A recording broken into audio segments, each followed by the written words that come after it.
Hi everyone, in front of me I've got a Redmi A5 and let me share with you how to change date and time on this device.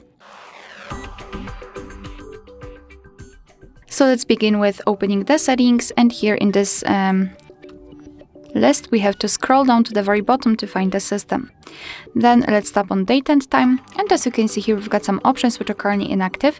It is because we are using the automatic time and the time zone. So first of all, turn off all of those switchers, and now let's freely tap on date and choose the date from the calendar, confirm it with OK. The same situation with the time, just set it in this clock and confirm it. What is more, we can also change the time zone. Just tap on this section, tap on the region, and here we've got the full list of available regions. So find yours and then tap on it, for example this one in my case.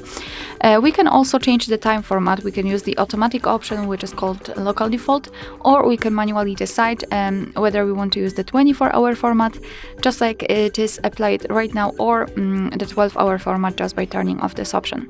So basically this is how it works, and if you want to, you can go back to all previous settings of the automatic options just by tapping on those switchers here.